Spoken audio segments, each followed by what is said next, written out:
a estos operativos para ubicar a 2 marinos que habrían sido levantados tras la captura de la esposa del líder del cártel Jalisco Nueva Generación, Nemesio Oseguera. Vamos a platicar con Óscar Valderas, periodista especializado en el crimen organizado y que además tiene la facilidad de contarnos esta historia un poquito más desmenuzada. Óscar, bienvenido.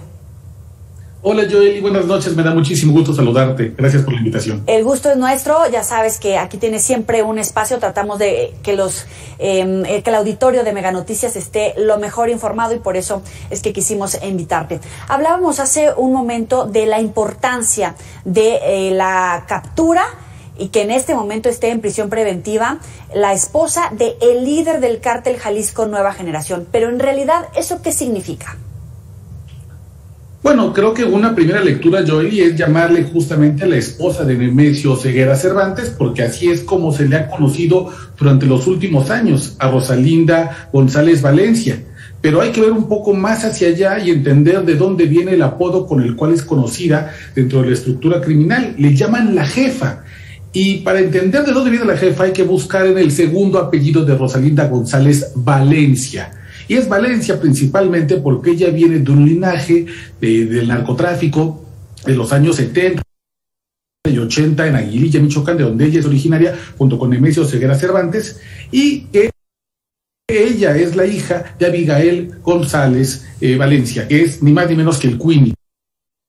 uno de los grandes precursores del envío de marihuana junto con el cártel de Sinaloa hacia Estados Unidos. Y ella desde muy joven comenzó a aprender el negocio de cómo había que administrar los dineros que habían conseguido sus hermanos, los Queenies o los Queenitos,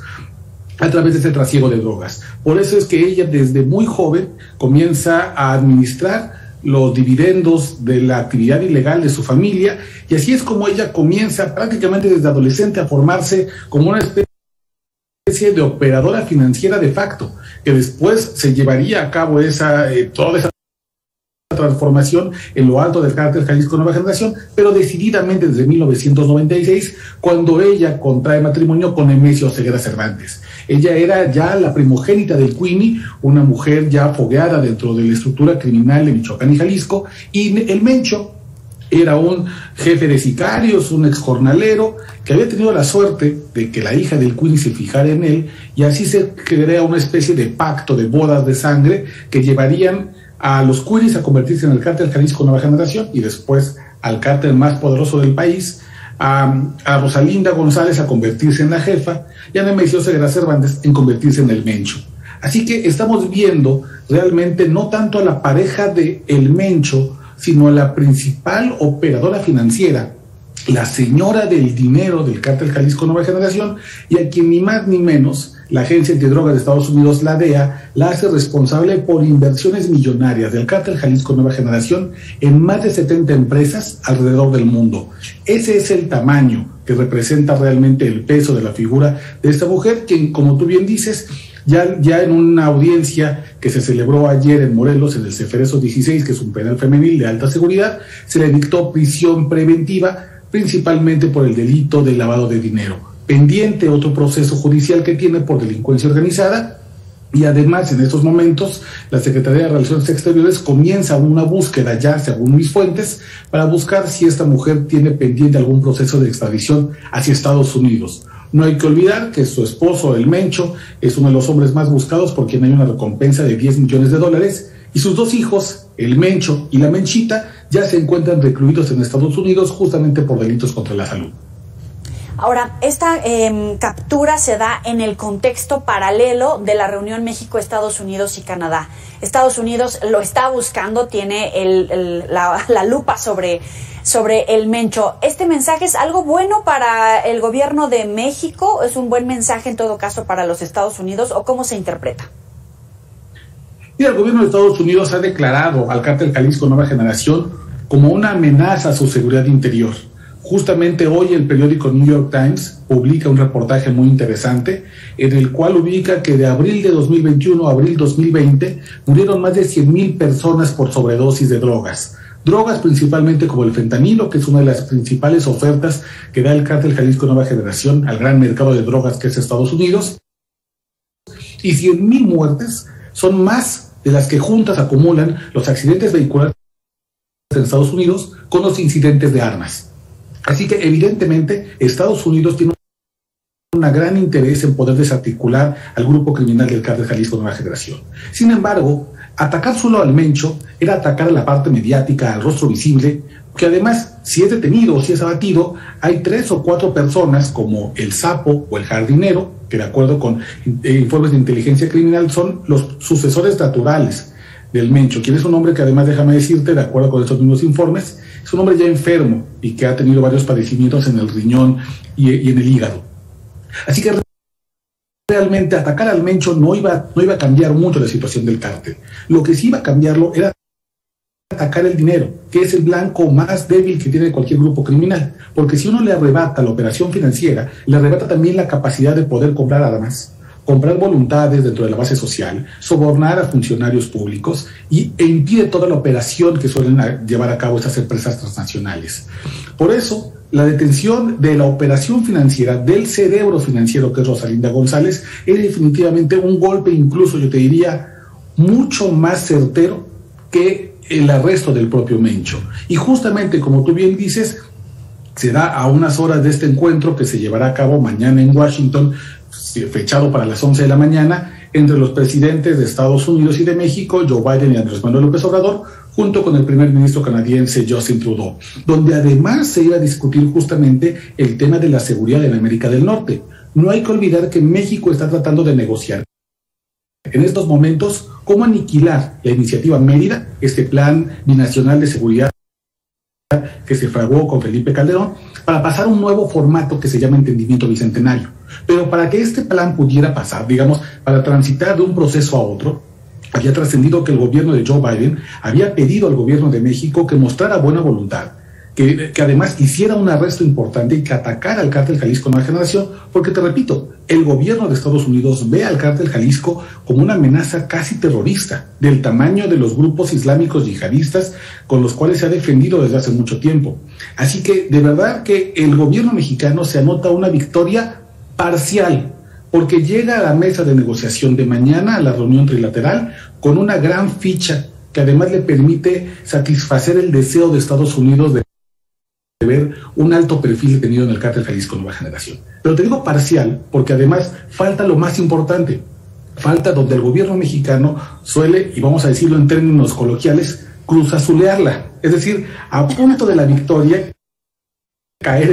en un desastre distópico, que es cómo pasar de la detención quirúrgica a la sentencia firme. Y esa es la parte donde el gobierno mexicano suele fallar y es terrible porque se pueden hacer estos operativos, se puede lucir muy bien la contrainteligencia militar, el trabajo operativo de la Fiscalía General de la República, del Centro Nacional de Inteligencia, de los marinos, del Ejército Mexicano, pero a la hora de pasar con un juez, presentar las pruebas, convencer que no hay lugar a duda de que se trata de una operadora financiera y que entonces merece una pena severa, ya sea en México o extraditada hacia Estados Unidos, ahí es donde se caen los procesos. Y entonces es cuando vemos justamente lo que pasó en 2018, cuando esta mujer fue aprehendida por primera vez, sí, y a las pocas semanas salió libre después de pagar 1.5 millones de pesos como fianza, y después no la volvimos a ver hasta ahora, que está en la misma situación que estaba hasta hace unos años. ¿Qué pasa viendo hacia el interior de México? ¿Qué pasa con el Mencho cuando su esposa está en este proceso de prisión preventiva? ¿Cómo puede reaccionar el cártel, la familia en el estado y a nivel nacional? Porque también, como tú dices, tiene sus aliados, su gente cercana dentro de otros cárteles y también sus enemigos. Yo te diría, Joely, que hay que hacer una especie de corte en el tiempo. Una primera reacción es la que ya vimos, la desaparición de 2 marinos que hoy están siendo buscados con vida, espero yo que sean presentados pronto y de vuelta con sus familias, en un operativo largo, intenso que está ocurriendo en Zapopan, Jalisco y en sus alrededores, porque de acuerdo con la información que tiene la Secretaría de Marina, una de las hijas de Rosalinda González y de Nemesio Ceguera Cervantes, Leisha, le llaman, una mujer que de la cosa muy poco, tiene 20 años, con algunas inversiones en Tijuana, habría sido la responsable, junto con su novio, de haber privado de la libertad a estos 2 marinos en represalia por la detención de su madre. Y eso es un primer, digamos, respuesta a corto plazo, como una especie de búsqueda intempestiva de tener fichas con las cuales poder negociar la liberación de su madre, que te diré que veo muy poco probable ese escenario. Los gobiernos nacionales no suelen negociar la liberación de un alto perfil, de una persona detenida, largamente comunicada a través de los medios por marinos o por personal de seguridad, porque se siente un presente bastante peligroso. Luego habría una segunda respuesta a mediano plazo, que es la que pueden dar los enemigos del Cártel Jalisco Nueva Generación. Pienso específicamente en un grupo llamado Cárteles Unidos, que son quienes han estado en Michoacán tratando de torpedear el ingreso del Mencho a Michoacán. Este grupo Cárteles Unidos es una amalgama de distintos pistoleros que son de la familia michoacana, de los Caballeros Templarios, de los Botos, de los Troyanos, de los H3, de los Viagras y de un sinnúmero de membretes que podrían beneficiarse de esta caída o de este golpe duro al Cártel Jalisco Nueva Generación. Así que el gobierno mexicano necesita equilibrar la balanza, no dejarle únicamente la persecución a un solo grupo, sino equilibrar el juego. Y ahí podría venir una segunda ola de violencia. Y la más preocupante, evidentemente, es el largo plazo. ¿Qué está pensando el Cártel Jalisco Nueva Generación para hacer que pueda mostrar su músculo, su fuerza y el evidente descontento por la detención de su principal operadora financiera? No hay que olvidar que además ellos son expertos en dar este tipo de golpes a largo plazo. Lo vimos de manera contundente cuando asesinaron al exgobernador de Jalisco, Aristóteles Sandoval, y cuando atacaron sin éxito al jefe de la policía en la Ciudad de México, Omar García Harfuch, que se trajeron hasta Barrett 50, que son estas armas que pueden reventar el blindaje de casi cualquier vehículo, y por poco y lo asesinan justo en una de las avenidas más emblemáticas del país, en la avenida Paseo de la Reforma, a plena luz del día, y donde estaba pasando la gente 6, 7 de la mañana. Así que yo creo que si bien el gobierno mexicano hoy se encuentra en alerta máxima, la gente en Zapopan, hoy me comentan varias fuentes, no está saliendo a sus casas, está quedándose en sus domicilios, justamente tratando de protegerse en caso de que venga una respuesta de fuego por parte del Cártel Jalisco Nueva Generación. Esta alerta máxima tiene que mantenerse en los próximos meses para poder apagar cualquier fuego que venga, pero no solamente en Jalisco. Está decididamente esa alerta encendida en Morelos, donde está recluida Rosalinda González en el CFDSU 16, pero también en la Ciudad de México, donde están los servidores públicos que operaron este gran operativo que conocemos que hasta el momento se sucedió sin un solo disparo de arma de fuego. Así que tenemos toda una región, Jalisco, Michoacán, Morelos, Ciudad de México, donde definitivamente la violencia y el peligro de una venganza de parte del Cártel Jalisco Nueva Generación es latente, y el gobierno debe mantener la guardia tan arriba en los próximos meses como la tiene hoy arriba en las horas siguientes a la detención de la jefa. En algún momento vimos la liberación de Ovidio Guzmán. ¿Es equiparable el peso, la estrategia, esa jugada tan delicada, tan grave para el Estado mexicano que sucedió en Culiacán? ¿Lo podríamos esperar en este escenario? No, yo creo que no. El Culiacanazo, el de octubre de 2019, fue una respuesta rapidísima que tuvo el Cártel de Sinaloa y que además operó de manera prácticamente sorpresiva ante la poca previsión que tenían las Fuerzas Armadas cuando hacen esta detención. En este caso, yo creo que el gobierno mexicano aprendió la lección de no poder realizar de vuelta operativos con ese tipo de errores, con esa falta de comunicación interna, y eso yo creo que lo que ha permitido que hoy, siendo 19 de noviembre, casi 8 o 9 de la noche, dependiendo de dónde nos estén viendo, no tengamos hasta el momento noticias de grandes arrebatos de violencia. No hemos tenido noticias de grandes, por ejemplo, robos de vehículos que son después incendiados para poder facilitar una ruta de escape para el Mencho o para distraer en alguna zona del estado la acción de las Fuerzas Armadas para que después se realicen otro tipo de ataques. No lo conocemos hasta este momento y creo que eso marca una diferencia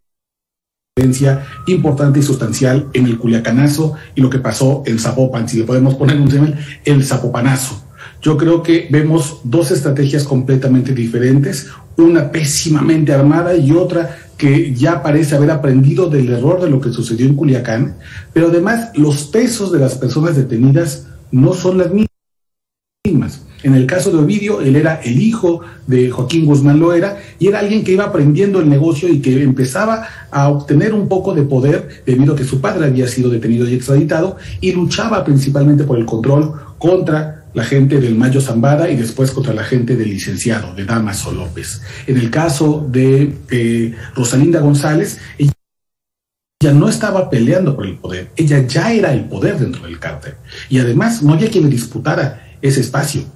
Ella, por supuesto, que conocía los secretos financieros de este grupo criminal y contaba no solamente con la confianza del Mencho, sino además con el respeto de los subalternos. Aunque hay una sucesión desde hace mucho tiempo dentro del cártel Jalisco Nueva Generación para ver quién podría quedarse con la estructura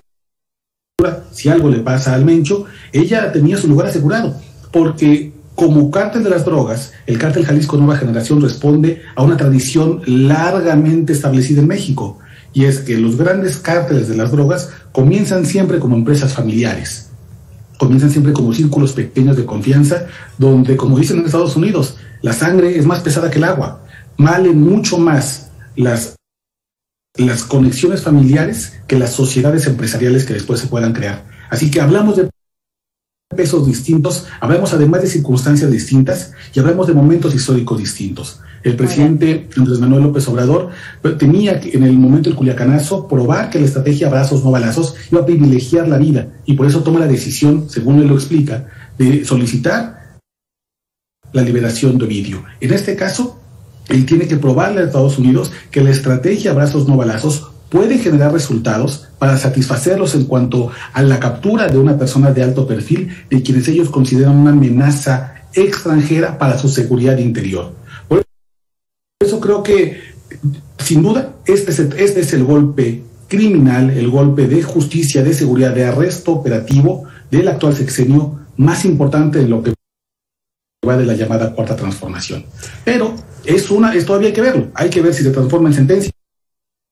y si esto queda como una victoria parcial o como una victoria completa para el gobierno. Nos quedamos con esa declaración. Muchísimas gracias, Oscar, por estos minutos para el auditorio de Mega Noticias. Gracias, Joely, te mando un abrazo, que tengas muy buena noche. Igualmente, hasta luego. Vamos a regresar al tema de las universidades.